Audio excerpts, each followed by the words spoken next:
Happy New Year, everyone. Happy New Year 2026. I'm Jeff Olan. I'm the host of Rollin with Olan, and thank you again for tuning in. Welcome back. We're going to drop this episode just for you guys. I just wanted to make sure that everybody knows who I am and why we're doing this podcast. First of all, I wanted to bring entertainment to you. I wanted to bring the people that are behind the scenes, the people that are, in front of the camera. Everybody who's in the trenches are important, every single one of them. And with that said, I first of all would like to thank my sponsor for this show, for Rollin with Olan, is Source and Cast.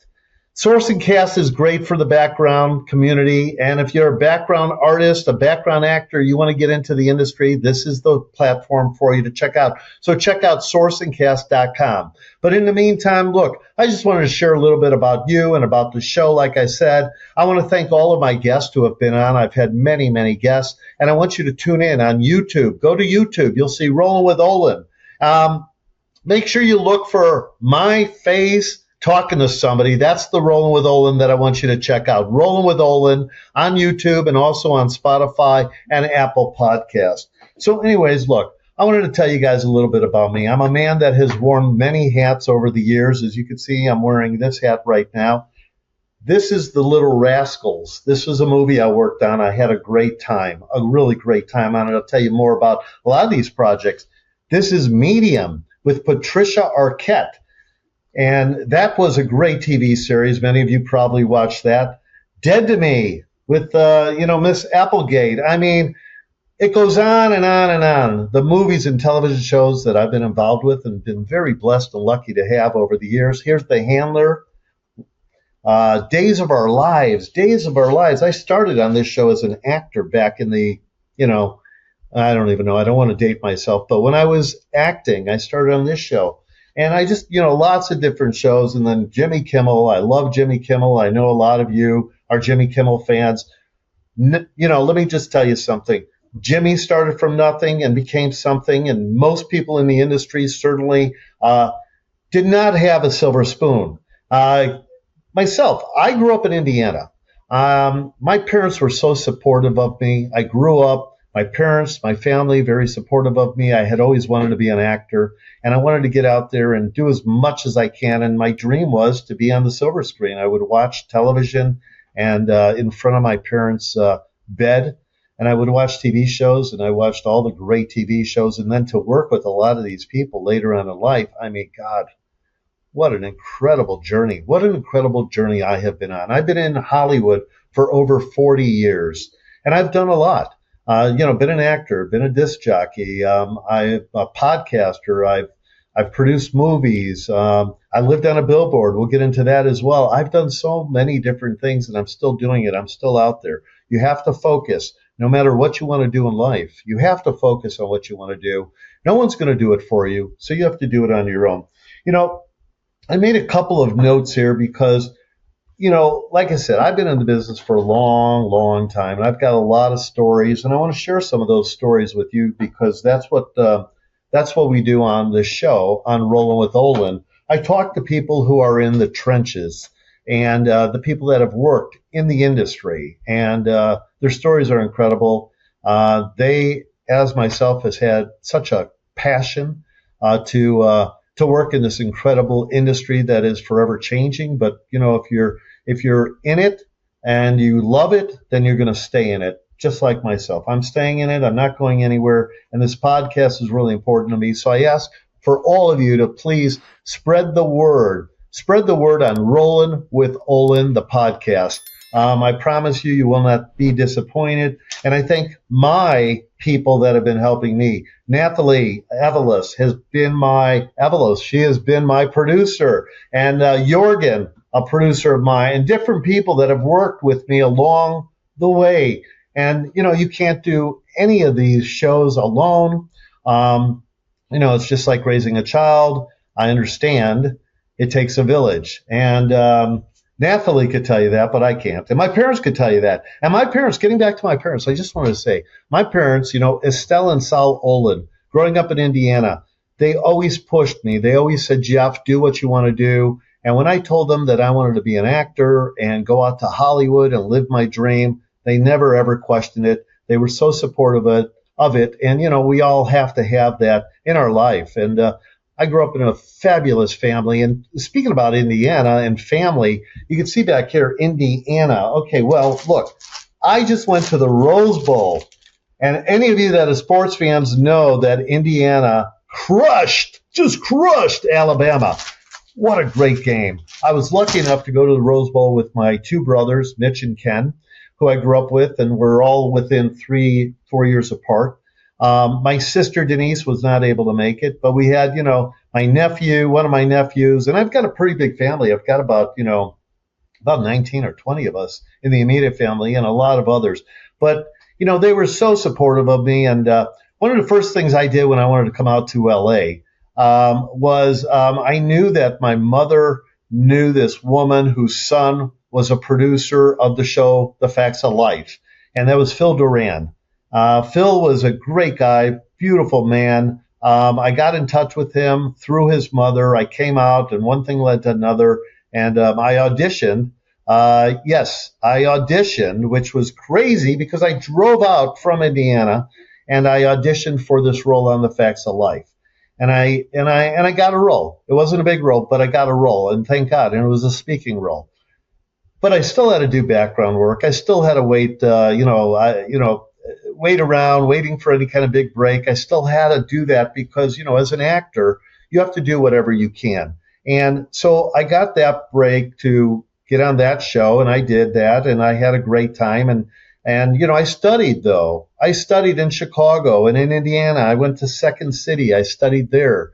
I studied at Indiana University Northwest, and I was in a lot of plays there.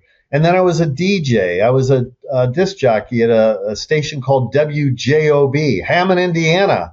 And I had a great time doing that. And I had just such wonderful, wonderful people that were, pushing me and telling me to go and live my dream, have a good time.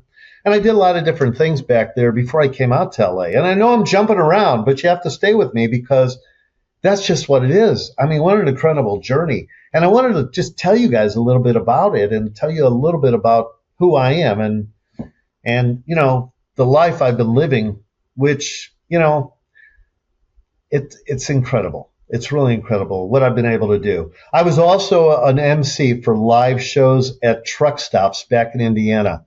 And I went out there and I was an MC for these variety shows. And Ernie Kovac's cousin actually put on these live shows.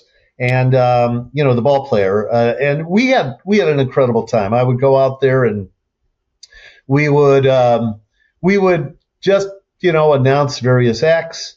And they'd come out and they'd sing, they'd dance, they'd juggle, they did whatever. And I did that. I had an incredible time doing that.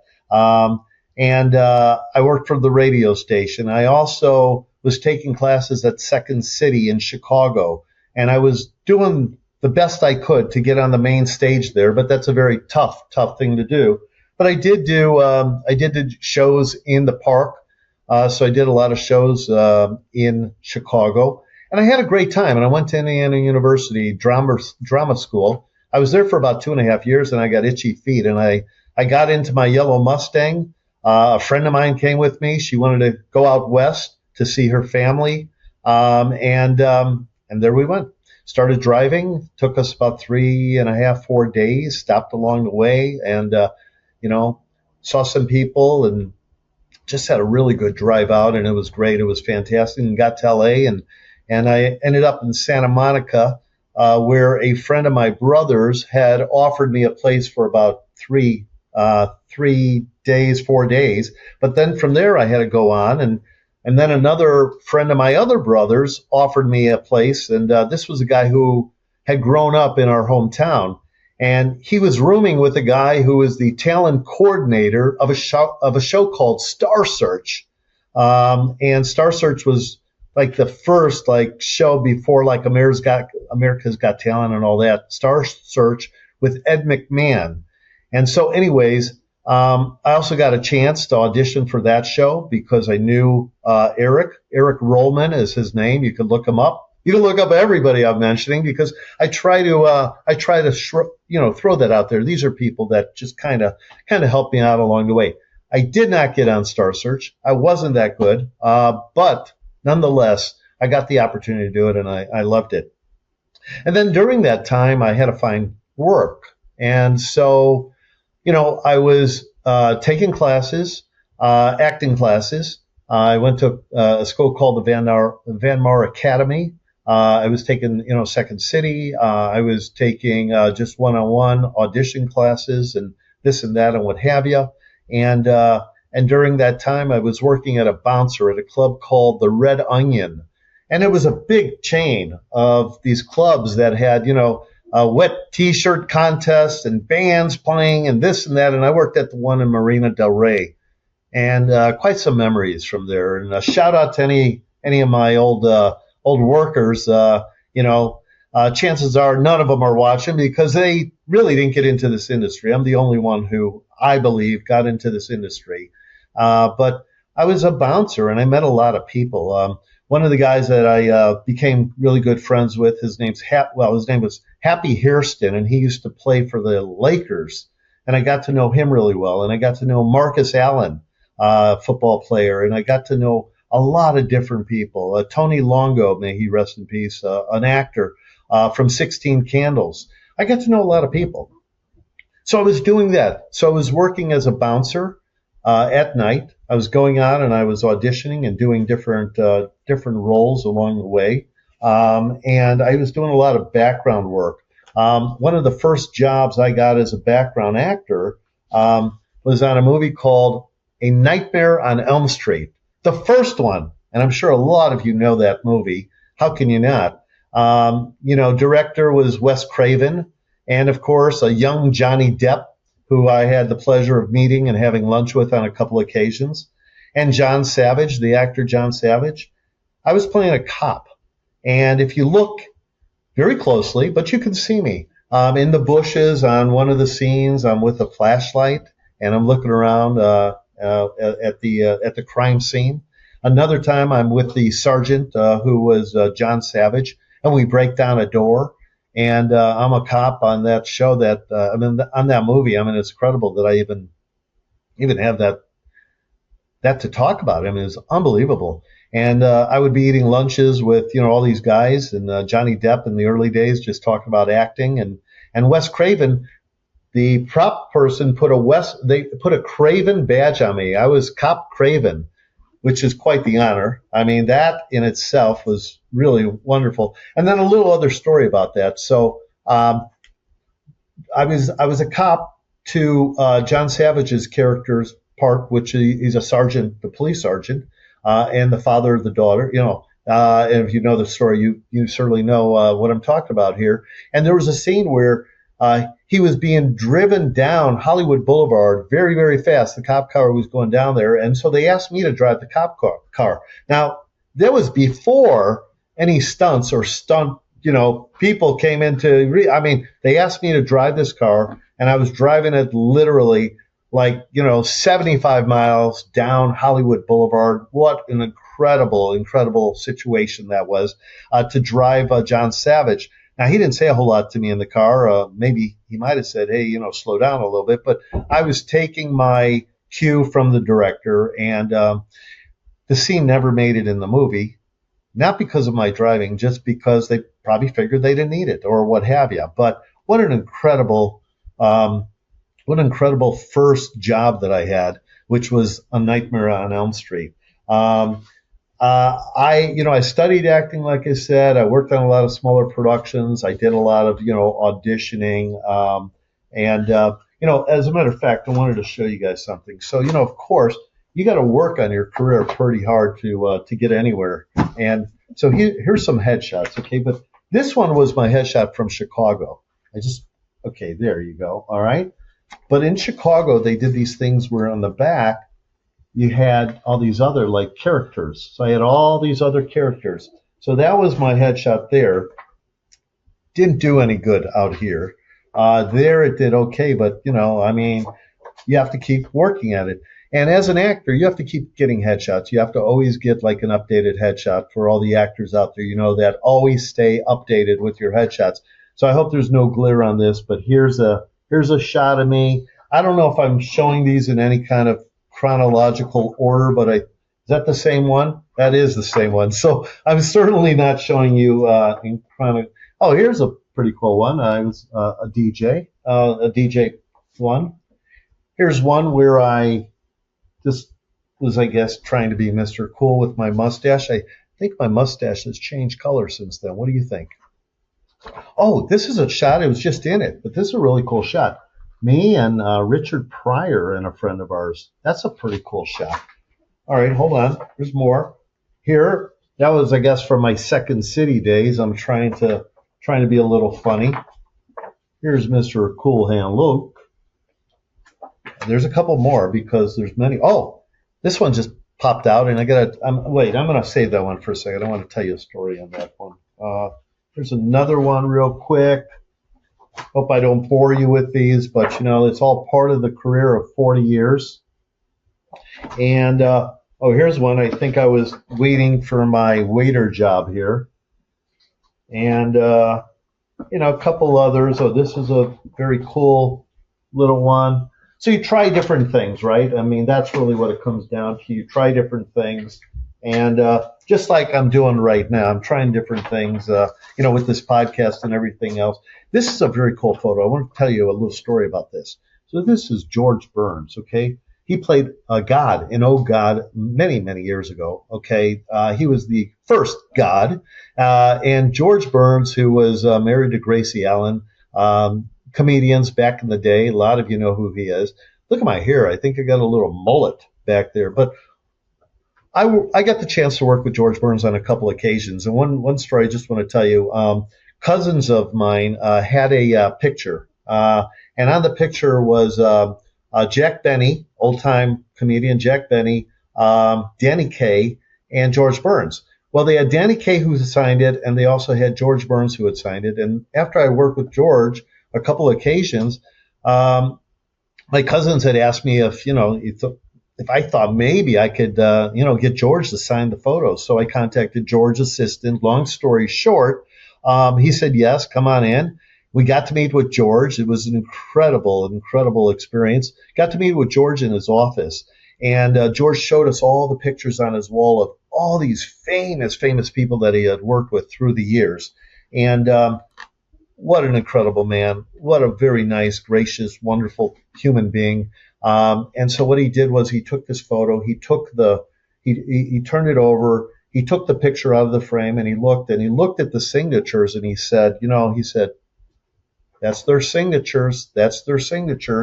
And I think, excuse me, I'm just looking at my clock. I think he was, he was just saying, yeah, this is it. I could sign it, and which he did. He signed it. And that picture now is hanging in my cousin's living room. And, I'm just so happy that I was able to, make that happen for them. And for me, it was an incredible thing because we sat around and we talked to George for a while. And, it was just incredible. But anyways, getting back to the acting. So I gave myself a 10-year plan. I know it's nothing. 10 years is nothing because, they always say it's an overnight success story, right? But overnight success stories take at least 10 years. But I gave myself that. And I guess I didn't want to be about, 30, 31 years old and not have the old expression is not have a pot to piss in. Excuse my language, but this is a podcast, so I think it's okay. And I had to make a decision.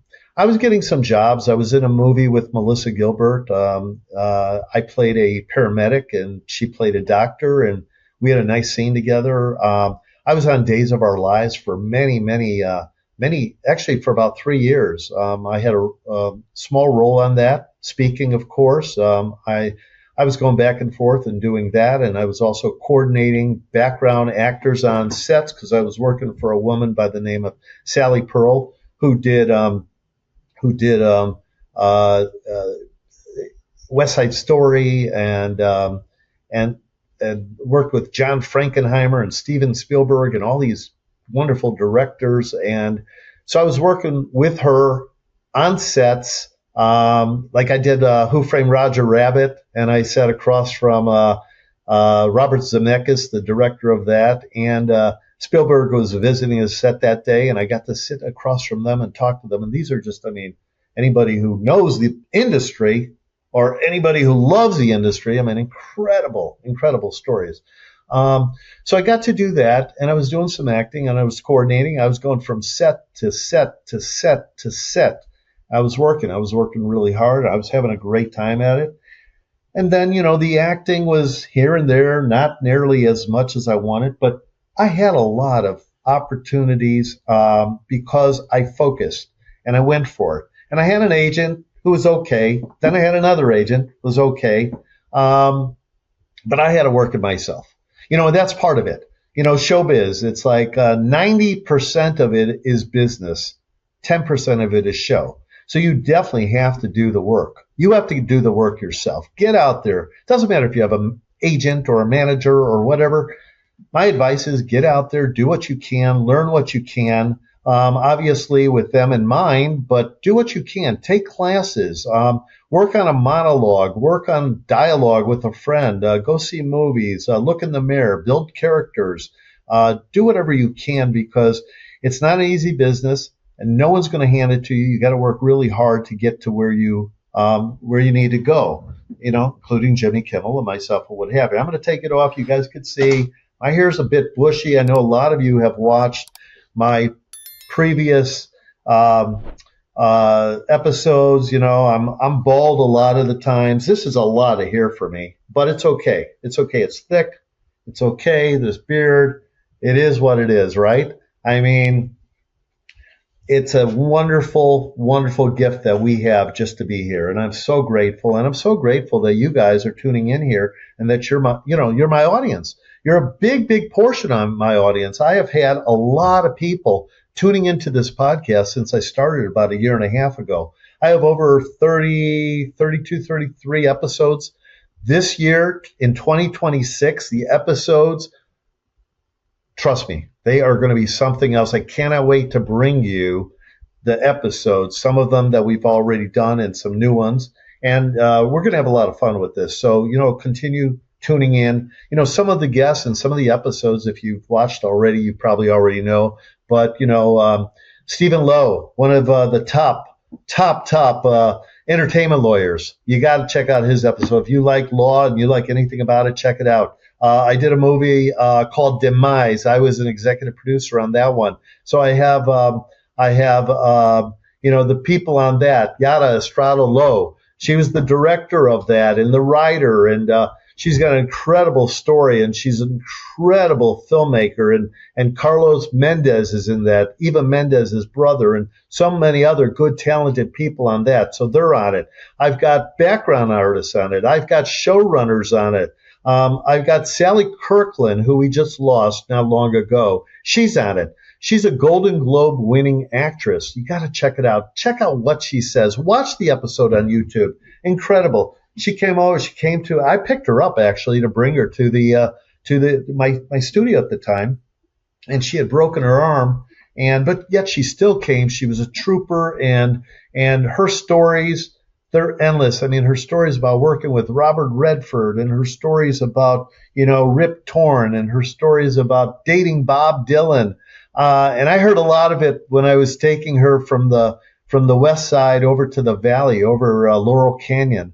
And it was great. I mean, it just moved me. So check out that episode.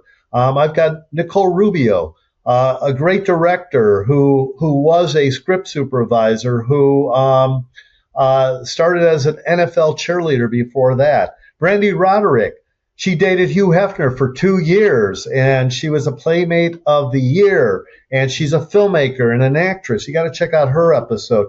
There's going to be people I'm not mentioning here because there's so many. I've got Emmy Award winners on. I've got Academy nominated. I've got so many different people. I've got Larry Namer. Check out his episode. Larry Namer. Larry Namer is, his story is incredible. But he was the co-founder of E! Entertainment. So check out the episode with him. Darcy Donovan, you got to check out her episode. Incredible. her story, who she is, what she's done. Not only as an actress, as a producer, and working in crypto and crypto queen, NFTs, all that in the entertainment space. You gotta check that out. Check out, I've got from casting directors to producers to directors to special effects. Another one, Chad Farron. I've worked with Chad many times. He's a film director, writer, filmmaker. He's done mostly horror films. We've had a long-standing friendship and relationship. We work together a lot. I've been a producer on several of his projects, and there's just so many others. So check it out. And that's just, I'm pushing my podcast because I want you all to, check it out, because you're not going to lose. You're only going to win. Like them, you're going to be a winner. And I think it's just incredible, the things that I've been able to do and be able to, bring to you. So, I did the acting. I gave it about a 10-year thing, 10-year slot to kind of do as much as I could. And then I just said, you know what? I'm gonna change course. I'm gonna get into casting. And I was working for the woman, Sally Pearl, who I mentioned earlier. And so I started doing things like that. But then I said, well, I can only go so far with her. I'm going to open up my own agency. So I did, and I opened up, my first agency was an agency called Rainbow Casting with a couple of partners. And I did Rainbow Casting, and, now I have Jeff Olan Casting, been doing all of this now for over 35 years. Speaking of casting, Mark Teschner, for anyone actors out there, Mark Teschner, great casting director, General Hospital, over 35 years, multi Emmy winning casting director. He's on one of my shows, so check that one out too. But anyhow, look, can you tell I'm passionate and excited about this? Hell yeah. And I'm glad that you're all tuning in. Really, this is exciting for me. So I did the acting, and then I needed to change things up. But when you focus in on something and you really have to change things up, and you decide that you're going to be a casting director like I did, I figured I'll get into the background casting, maybe blow it out into full service casting, whatever I can do. But as soon as I did that, I had to tell all the people that I knew in the industry that I was going to do that. And I knew that I probably wouldn't get a whole lot of acting opportunities, but I had to go full force on it. And I'm glad I did. So I put it out there. I said, hey, I'm a casting director now. I've got a company. I want to take on all your projects. I'm a boutique agency. I want to do whatever I can to take this on and to give you whatever I can to make sure that the background actors are the best.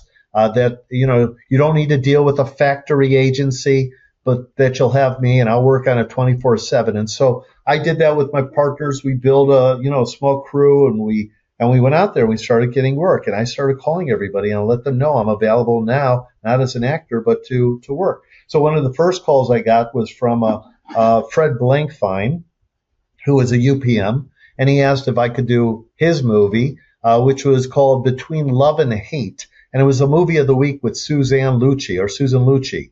And I said, yeah, sure, yeah, I could do it. I didn't have enough people really to do it.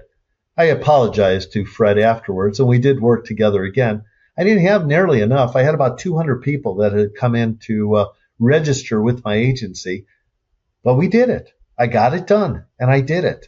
And I had a great time, and it was something. It was really a learning curve for me.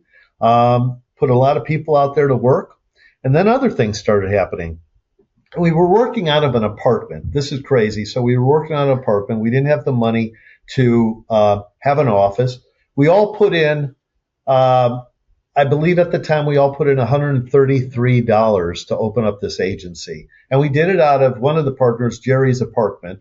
And then Terry, my other partner, he was really good at the administration part. I was really good. I had a lot of the contacts in the industry. Jerry was really good with computers. So we opened it up out of his apartment, which was on Whitsett in North Hollywood.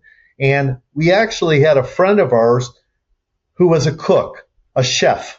And he would come over to the apartment and he would make us lunches and dinners while we were working the phones. Now we only had a small table. with two different telephone lines, calling people saying, hey, we're in the biz. We want to make sure that, well, we would like to meet you, this and that, whatever. It was a lot different back then. Obviously, no cell phones, no computers. We were working off of literally like cards with people's picture and information on it.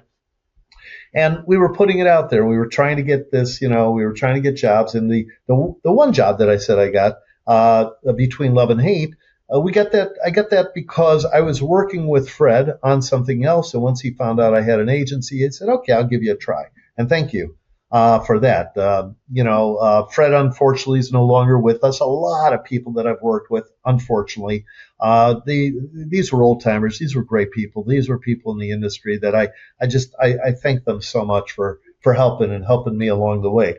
So then I get a phone call. And picture this, we're in a small apartment. There's a big air conditioner unit, and it's going, and it's making a lot of noise. But I'm sitting at this little table, and I have a phone too. So I have one of the phones. The phone rings. I pick it up. There's a guy on the other end, and he goes, yeah, I'm looking for an agency that could take on this movie. The director's only done one other movie, and I'm just like looking for someone who can do it. And I was having problems hearing him. It was a hot summer day. The air conditioner was going, arr! I was like, yeah, no, I can do it. Yeah, I can do it. Who are you? Well, the guy's name was Paul Hellerman. Paul Hellerman was a unit production manager working with a producer by the name of Lawrence Bender. And they were doing this little picture, not really, called Pulp Fiction. And when I got that call in Pulp Fiction, I was like, oh my, I didn't know. I knew nothing about Quentin. I knew nothing about Reservoir Dogs at the time.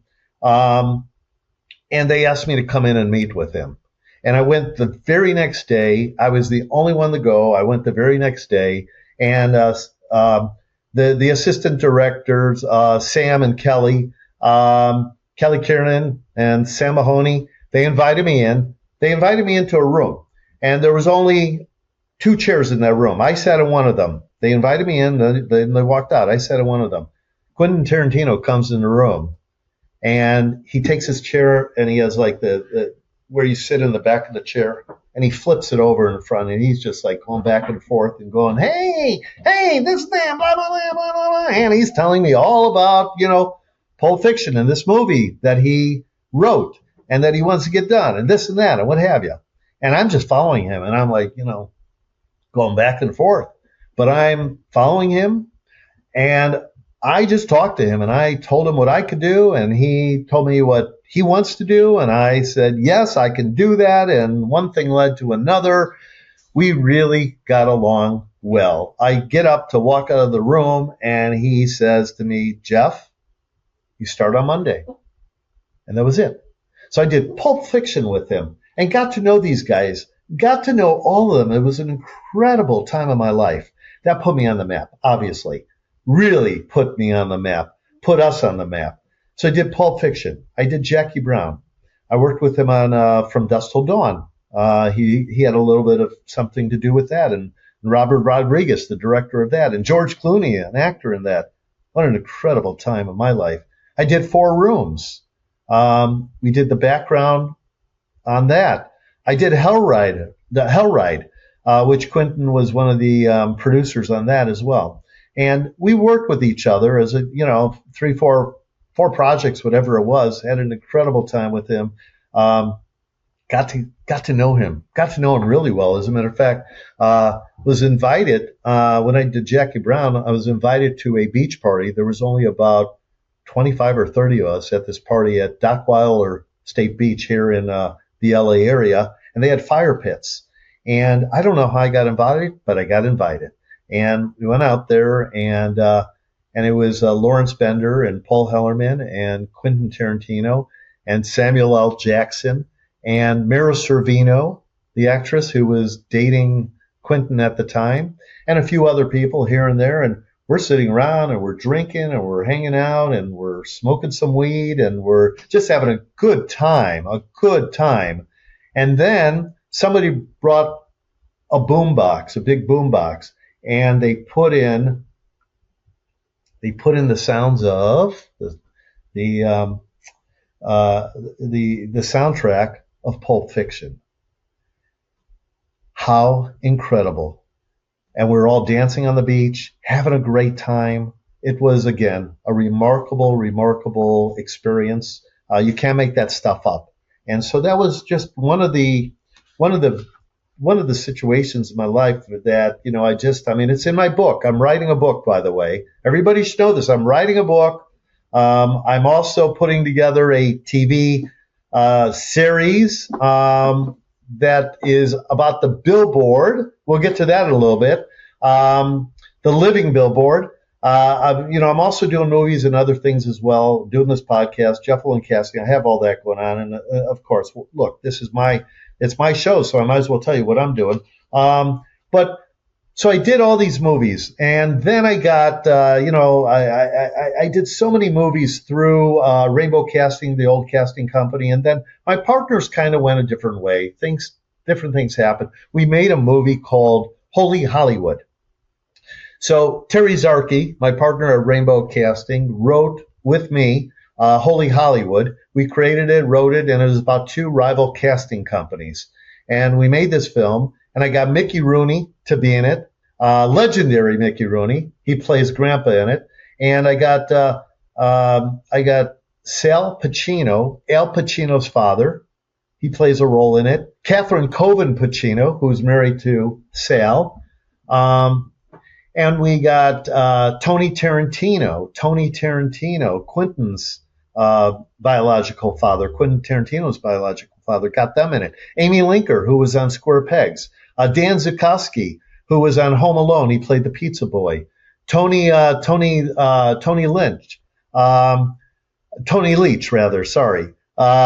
who did some of the Hoodwinked movies later on.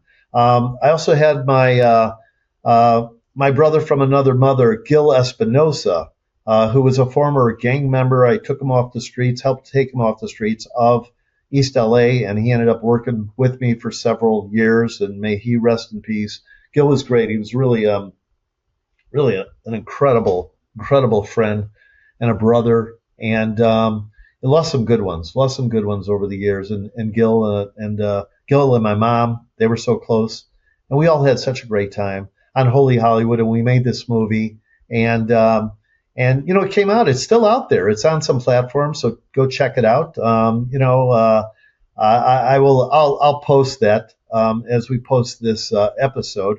But it was such an incredible time of my life, and we did that movie and had the greatest time making it. I produced it as well, and so we did that, and then Rainbow Casting after that kind of, went separate ways. What happened was everybody got kind of busy. My partners weren't able to really take on the load.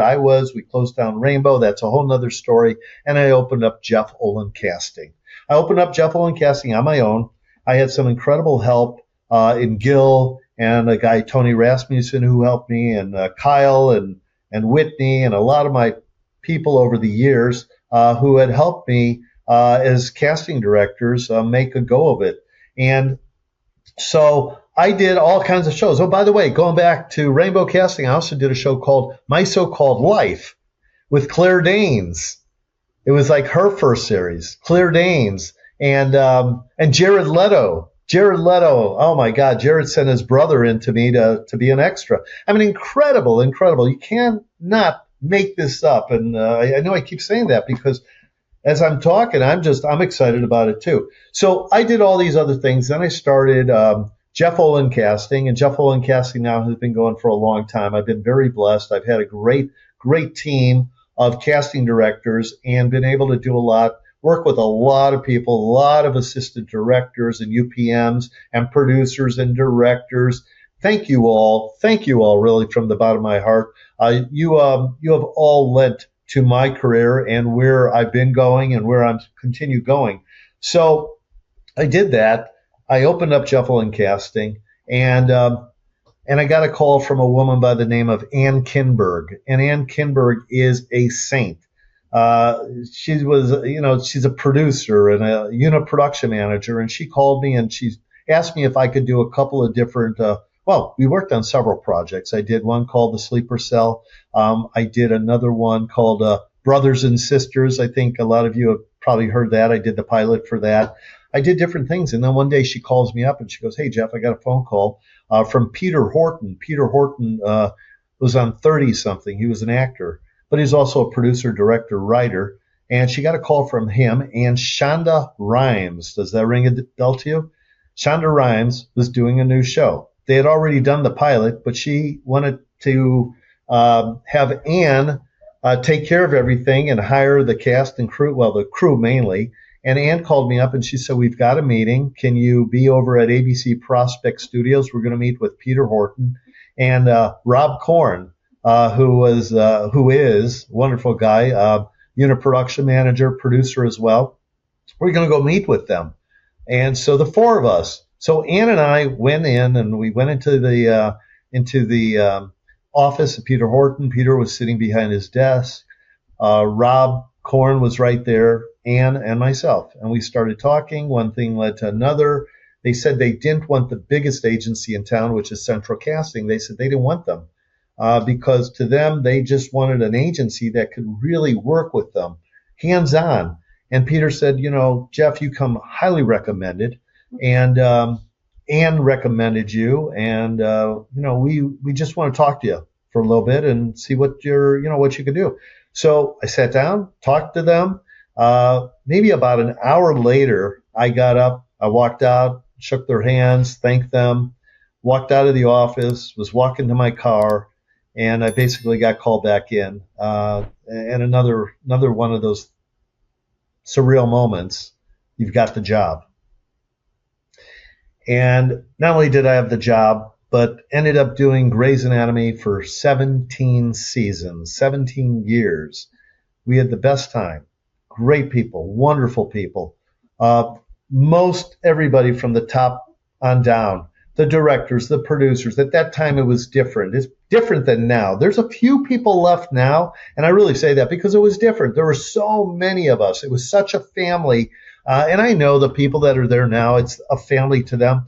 But in the early days, it's something different. When you start with a show and you start on that show and you're working it for as long as we were, and, James Pickens, Ellen Pompeo, and, Kate Walsh, who I've become friends with, all those people on the first day going down to the set and talking with them. And we were all just there to do a TV show and had no clue how long that would last and how that would be, taken by the public. And look what it's done. I mean, it's incredible. I mean, we're all living it.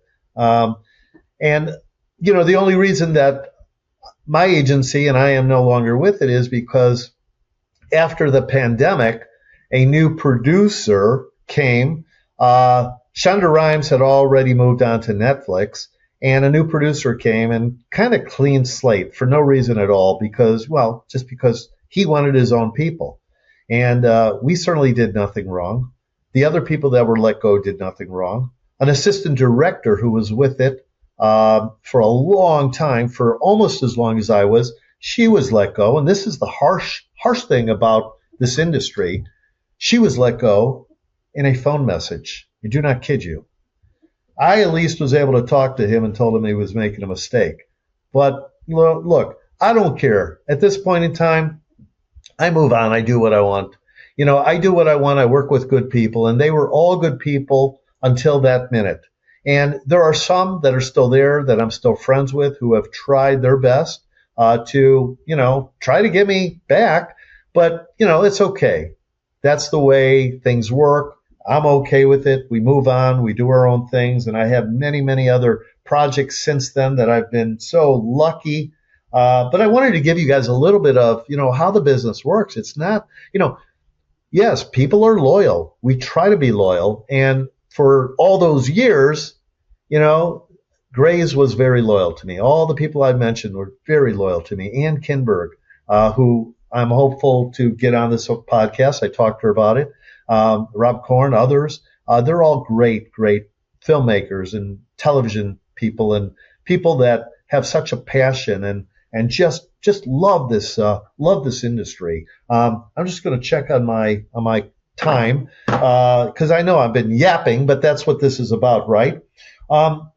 So I have been doing, I did so much with my company with Grey's Anatomy. For so many years, I put thousands and thousands and thousands of people to work. I got accommodations, which are on my walls back here, but accommodations from the city of LA, putting so many people to work. I mean, it's such a pleasure and such a passion. It's just a wonderful thing to be able to do that and put people to work. People who are either, wanting to get into the movie and television industry and you're giving them a break. People who are retired who just want to do it for fun. Students who have some time on their hands. Whatever it was. And I'm such a lucky guy to be able to do that. And even to this day, I get calls from producers and directors and actors who say, hey, can you get my brother or my sister or my friend in? Because just because you're a big actor or a big director doesn't mean that you can put your people in on every project. And there is somewhat of a protocol. But I am so happy that I've had the opportunity to put so many people to work. And, I'll continue doing so. As long as I'm in this industry, I will help people. And that's why I'm helping all of you with this podcast. As you tune in, you'll hear more and more episodes. And go through the episodes because I'm telling you, if there's not something in one, there's going to be something in another. And I want all of you to be able to, benefit, get something out of it. As I this is also something, this was done, this was a magazine that was done. And this was, I had a lot of write-ups over the years helping people, a lot of different things. You can imagine I have a lot. Oh, this is a story I want to tell you guys. This is American Way. This is American Airlines magazine. And they had interviewed me, but I didn't know when the story was coming out. And I had my mother visiting out from Munster, Indiana, and she was flying back there, and boy, did she get excited. And she told everybody. She shared it with everybody on the plane. But this was an article that is literally, it's just talking about the background world. And they had got me in this, and I don't even know where. It's something about extras in the background world. And they had quoted me, and actually I'll read you. You can't see it here, but I'll read you the quote. Jeff Olan emphasizes that background work alone is not the royal road to the top. You can't just go on a set as an extra and hope you get plucked out from the crowd. Yes, it has happened. A few times it has happened, but most of the time it hasn't. If you want to do background work, you kind of do it, you do it until you're ready to move on. You can do background work, as I said. If you're an extra and you're trying to get to that next level, do background work, get into the union if you want, or just do non-union. It pays well. And then if you're in the union, then study, get on sets, do independent films, get out there and do more acting roles. Don't give up. Continue doing it. I have a lot of friends out there who have done things and then they haven't worked for a long time and then they've gotten back into the business. And as long as they're focusing on it and passionate about it, things are going to happen. And you can too if that's something you want. So Jeff Olan casting happened, and then all these other things. But let me go back for a second. When I was like an actor and trying to make it, it's actually a big part of my story. When I was trying to make it, I came up looking at an ad. It was in the drama log, and it said, "Be a star on Sunset Boulevard." I didn't really know what that meant. I opened up the article. I was actually just hanging out at the beach one day. I opened this magazine. It said, "Be a star on Sunset Boulevard. Enter the Winky Billboard Marathon."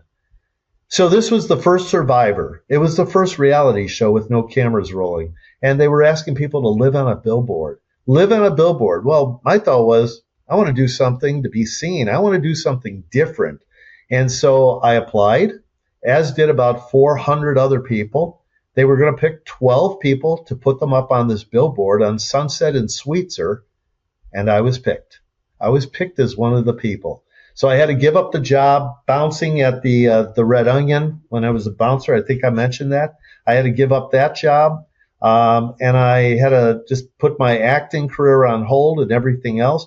And I went and I entered this this billboard contest. I was picked. I was one of the 12 people that was put up there. For years, I've been trying to bring it to the screen, and now finally, been meeting with a lot of people, and it's coming, and it'll be a series, and you'll watch for it. You'll watch for it. There's such excitement.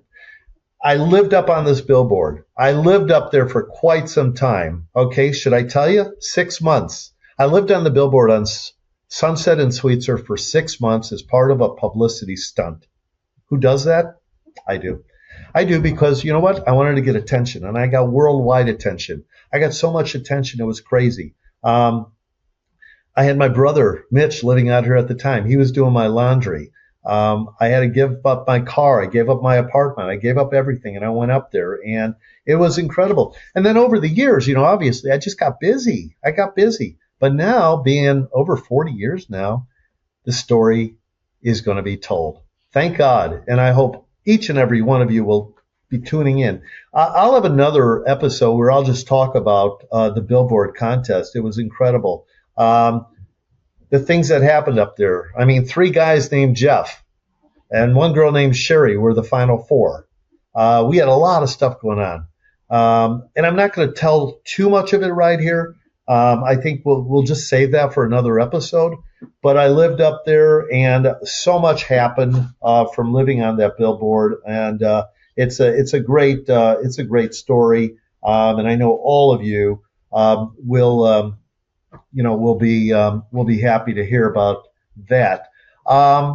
So I'm jumping around, and I don't even know, because there's been so many stories in my life from working with all the actors, from working with Sandra Bullock on The Net, and Irwin Winkler, the director on that, and working, I think I told you about My So-Called Life, and then Grey's Anatomy, of course, and Pulp Fiction and Quentin Tarantino, those guys. I've told you all those stories, and I'll get into more depth on them in the future because I'm just looking at the clock here. I don't want to keep you guys all day, but I certainly will. I'll do another episode, and we'll talk about more stuff. I'll have more information about the book I'm writing. I'm actually writing a book right now. My stories with, from Audrey Hepburn to George Burns, which I told you about, working with Ken Fuchs, the director of The Bachelor and Bachelorette, and Ken is a guest on one of my episodes. That's incredible. I do all the stand-ins and all the photo doubles and everything that the Bachelor series and the Bachelorette and Bachelor Pad has wanted over the years. I've been doing that for them, and they're incredible people, wonderful, wonderful people. I've been working with them on that. Working with Robin Williams on License to Wed. What an incredible guy he was. Working with, like I said, Kate Walsh and John Ritter. I got to know John Ritter really well, and he gave me a wonderful jacket. I wish I had it here to show to you, but we did a movie together, and we worked together a couple of times, and just an incredible, incredible human being, and what a big loss. And just everything. Working in this industry has been so much fun for me. And I'm going to continue doing it. I'm going to continue bringing you great stories, and I'm going to continue bringing you great guests that can tell great stories. I've been lucky, but I've also worked my tail off to get to where I'm at. You can't just say, okay, all of a sudden I'm going to do this and it's going to happen. It doesn't. People from all over the world come out here. As a matter of fact, that brings me to this little thing. I wanted to show you this. Let me see if I could. I've got notes all over. Okay, so this gentleman here, I don't know if you could see his photo. This gentleman wrote me a letter from Nigeria many years ago. Wrote me this letter from Nigeria, and he wanted to be an actor. And so he and I went back and forth. And not one letter like this, but I have about 6 or 7 of them here. I was trying to help him. I was trying to help him come to this country and try to sponsor him, which is something that, I didn't do a lot, but I try. I think if we're in the industry and you're in the industry long enough and you're trying to help people, you should. You should help them. You know, I didn't even talk about when I was an actor. I also, and I'm going back and forth. I'm jumping all around. I was in a movie called Donor with Melissa Gilbert.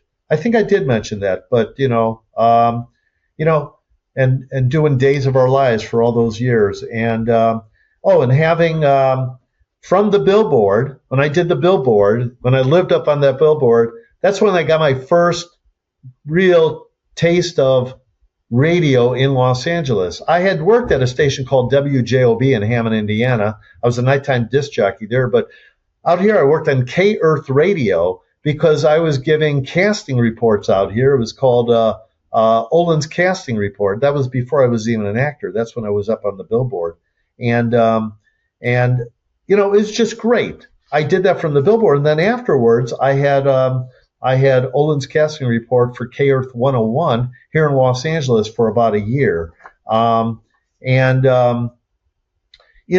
Look, I have been blessed in a lot of ways, but you work for that. You have to work for it. So anybody who's listening and wants to know anything about this industry, you have to work on it. You have to work on it every single day. Okay, take Sunday off, but work on it for 6 days a week. And put in at least 2 hours a day. I've said that before if you've been paying attention.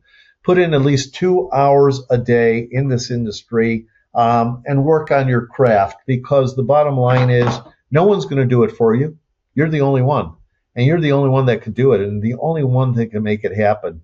And I've met so many people along the way, from directors, producers, actors, people behind the scenes, and it is incredible. And if you're in the industry, work at it really hard. Make yourself the best you can. Just do it. And on this podcast, Rollin with Olan, I did this because I want to help you guys. I want to help everybody. I also want to tell stories, and I also love having guests on. And the majority of the guests that have come on my show are people that I've worked with or have gotten to know over the years. So we have these incredible, incredible conversations. And you can watch these episodes. If you don't already know, you can watch them on YouTube, which I would highly recommend. Go to Rollin with Olan, where you'll see the picture of me probably talking to the guest. But my show's all over the place. So check it out on, all the platforms, well, Spotify and Apple Podcasts, and it's on a few others out there. It's also on iHeartRadio, certainly on YouTube. And check it out and tell people about it. Because anyone who wants to get into the industry, I truly believe this is one of the best platforms or podcasts to help them, because a lot of the others are just talking, but this is real. So tell them about it. Check it out. It's fascinating to talk to the guests that I have had on, and I've got so many others that are lined up that I'm going to be bringing on. I just wanted to come on and, first of all, I want to say Happy New Year to each and every one of you. May 2026 be the most incredible year yet. I know we're going through a lot of different things, not only in the world, but in our industry. Those of us that are in it, keep working at it. There's a lot of people that unfortunately have had to leave. There's a lot of runaway production from the United States to other countries. But you know what? We will get some of that back. And it's going to come back to Los Angeles, and it's in other cities in LA. So keep working at it. Keep working at your craft. Keep doing what makes you happy, even if it's a little bit. And I've been in this industry for a long, long time. I have no plans of leaving. I'm doing a lot of different things, as I've mentioned. I want you guys to all follow me. I'm on Instagram. I'm on Facebook. Either Jeff Olan Casting, Rollin with Olan. Check it out. I'm all over the place. And you're going to be able to, just hear stories, see photos, maybe join in, maybe be on one of my podcasts in the future. I have so many guests that are lined up for 2026. And I'm really just so happy that I could bring you this. It is not an easy industry. And yet those of us who are in it and those of us who work in it day after day, we love it. We believe in it, whether we're behind the camera, in front of the camera, or cleaning the camera. And I mean that. Every single person who's been in this industry, for the most part, they've loved it. It hasn't worked out for some. And it's not an easy industry, but you can do it. I want to tell you the story about the Academy Awards that I went to, where Kevin Costner won for Dancing with Wolves. I was dating a gal, CJ, who was Gil Cates, Senior's secretary. And I was dating her, and she had asked if I wanted to go to the Academy Awards. And, what person, kid, whatever. I mean, I was pretty new out here. And I was like, yeah, I definitely want to go to the Academy Awards. And so she said, great, well, we're going to go to the Academy Awards, and we're even going to be able to go to the rehearsal the day before. And this was all at the Shrine Auditorium. So I, of course, had to, go out and get a tuxedo, which cost me at the time, I don't know, $60, $70, maybe 50. I don't know what it was. Had to go out and get a tuxedo. I also wanted to impress her. And so I called around for a limo. I wasn't making a whole lot of money. I couldn't afford a limo, but I was going to get a limo because that's what you do, right? And it's Hollywood, and I couldn't get the limo, but what I got was a town car, and I think I paid maybe $100 for that town car. Well, I got a town car, and I drove the town car, went to pick CJ up, and this was for the Academy Awards. Well, first of all, we went to the rehearsal. We got to sit in the seats. It was incredible, just incredible. And watching everyone come out. And Harry Connick Jr. was there that year, and he came out and he did his thing. Madonna was there, and she sang. And then we got to watch them, and then we got to go behind stage. And, it was just incredible access because of who I was dating at the time and who her boss was. And then the next day was the Academy Awards. And so I went and I picked her up in the town car. We pull up, and I'm thinking we're going to go into the line where all the limos are, but no, they made me go into the other line, which was in a garage, and I had to park the car. We walked in. We're walking down the red carpet, and back in those days, and you can look it up, but there wasn't nearly as many people as there are now. But there was paparazzi, and there was a couple of stands that were set up with people in the stands, and we're walking, and I'm just looking around, and I'm big-eyed. I'm like, oh my God, this is incredible. This is amazing, amazing. And all I know is the next thing I know, I should say, is my right arm is being grabbed and put behind me, and somebody comes up to me in a black suit, security, and he goes, are you Jeff Olan? And I go, yeah, I am. And a baby face, not this one. Yeah, that's me. Why? What's wrong? What I do? They take me, they throw me up against the doors of the Shrine Auditorium. And they go, Jeff Olan, huh? I go, yeah, what did I do? And CJ, my date, was like, what do you do? And, well, as it turns out, they released me. I was a little hurt. I mean, it did hurt me a little bit. I mean, they were not playing. But I was not really someone they were looking for. There was a guy by the name of Terry who I was a bouncer with at the Red Onion club years prior, who was in charge of security. Terry saw me coming down the red carpet, and he, in his ear, he told his guys, go after him, get him, let's play a joke. One hell of a joke, but it's a story to tell, and it was great. It was actually great if you think about it now, and I do, and I'm telling you guys, this story was great.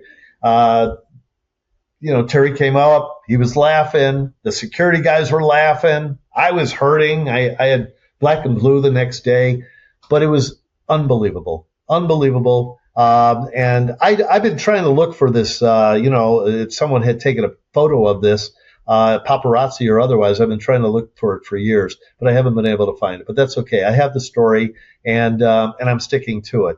And so we all went in, and Kevin Costner was in there for Dancing with Wolves, which won big that year. He was in there. Everybody was checking him out, and we had really good seats, and we're sitting in there and watched the show, and then afterwards we were invited to the governor's ball, and I went in there, and I had just time to grab a a champagne off one of the waiter's trays, and I start drinking it. And I'm in there like big-eyed going, well, this is incredible. I can't believe I'm here. I'm pinching myself. And then my date comes up to me and she tells me she's not feeling good and she needs to go. And she'd been there before several times. She was the secretary for Gil Cates, who was the director. Well, of course, I wanted to stay, but I was dating her, and she took me to this. So I did what, any right guy should do, anybody should do. I left, and I left with her, and I wasn't able to, party at the governor's ball. I took her home, got back into my car that I paid a lot of money for that wasn't even, allowed into the limo row. But we had a great time. It's a heck of an opportunity, a heck of a story. And I took her home, and that's it. And a little bit more did happen after that. But the fact of the matter is, you never know. You dream. You never know what's going to happen. That happened. I have not been to the Academy Awards since. I've been to other shows, and I've been to a lot of parties and a lot of different things. I've had an incredible journey, and there's going to be more, so much more. So stay tuning in to Rollin with Olan. Jeff Olan Casting is my company.